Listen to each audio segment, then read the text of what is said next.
వీక్షకులందరికీ నమస్కారం.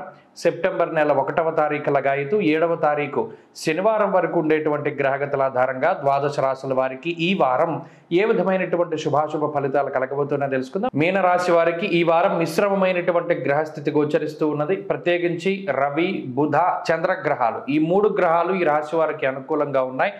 ఈ 3 కూడా షష్ఠ స్థానంలో ఉండడం ఒక విషయంగా మనం గుర్తించాలి. ఈ రాశి వారికి జన్మరాహు దోషం ఉన్నది. శనేశ్వరుడు ఏలినాటి శని రూపంలో ఉన్నారు. అలాగే అర్ధాష్టమ కుజదోషం ప్రధానమైనటువంటి సమస్య ఉన్నది.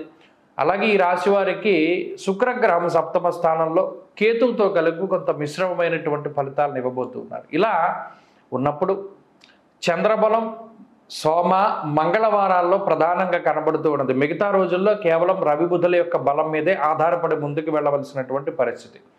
మిగతా గ్రహాలు ఎంత ప్రతికూలంగా ఉన్నా అర్ధాష్టమ స్థానంలో కుజుడు ఉండి కుటుంబపరమైనటువంటి సమస్యల్ని ఇస్తూ మానసిక ప్రశాంతతను దూరం చేస్తూ అటు వృత్తి, ఉద్యోగ, వ్యాపార, వ్యవహార, వ్యవసాయాదుల్లో రకరకాలైనటువంటి గొడవలు, రకరకాలైనటువంటి ఆర్థిక సమస్యలు, మాట పట్టింపులతోటి చికాకును కలగజేస్తూ ఉన్నప్పటికీ తృతీయ గురుడి వల్ల అనారోగ్య సమస్యలు బాధిస్తూ ఒకదాని తర్వాత ఒకటి ఊహించినటువంటి అనారోగ్య సమస్యలు వస్తూ మిమ్మల్ని బాధ పెడుతూ మీ యొక్క ఆత్మస్థైర్యాన్ని దెబ్బతీస్తూ ఉన్నప్పటికీ జన్మరాహు యొక్క స్థితిగతుల వల్ల ఆర్థిక వ్యవస్థ పూర్తిగా చిన్నాభిన్నం అయిపోతూ అనుకోని ఖర్చులు, అనుకోని ఈ నష్టం, అనుకోని ఖర్చులు పెరిగిపోతూ ఉండడం ద్వారా అటు భార్యాభర్తల మధ్యలో రకరకాల వైషమ్యాలు ప్రబలుతూ ఉన్నప్పటికీ ఇన్ని రకాలైనటువంటి అనుకూలతల మధ్యలో మానసిక ప్రశాంతతను కోల్పోతూ ఉన్నటువంటి మీనరాశి వారికి ఈ వారంలో రవి ఒక తేజ కిరణంలా కనబడతారు. ఆయన ఇచ్చేటువంటి బలం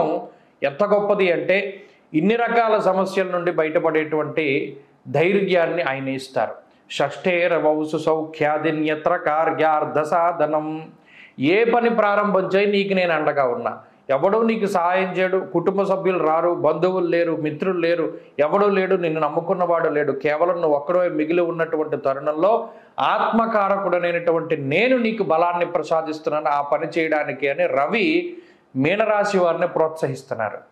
దానికి తోడు లౌక్యం, బుధుడు మంచి మిత్రులు ఇద్దరు షష్ఠ స్థానంలో ఉండడం వల్ల ఆ బుధుడు లౌక్యాన్ని, అనుభవపూర్వకమైన జ్ఞానాన్ని, ఇది కష్టము, ఇది ఇబ్బంది అని తెలిసినప్పుడు దాన్ని ఎలా దాటాలి అనేటువంటి జ్ఞానాన్ని బుధుడు ఇస్తున్నాడు. బుద్ధి కారకో బుధ. బుద్ధి బలం ఉన్నప్పుడు ఎన్ని రకాల సమస్యలు వచ్చినా మీనరాశి వారు బయటపడతారు. కాబట్టి ఈ వారంలో ఆ 2 ప్రధానంగా మీకు ఉన్నాయి. మిగతా ఎన్ని రకాలు ఇందాక నేను చెప్పిన రకరకాల సమస్యలు ఉంటాయి. కానీ ఈ బుద్ధి బలం అనేటువంటివి ఉన్నంత కాలము భయపడవలసినటువంటి పని లేదు.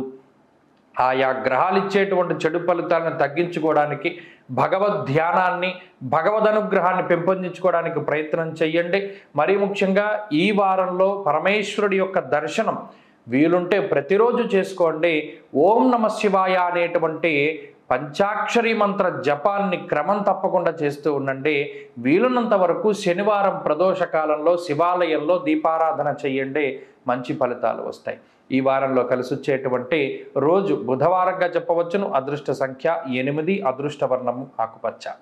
స్వస్తి.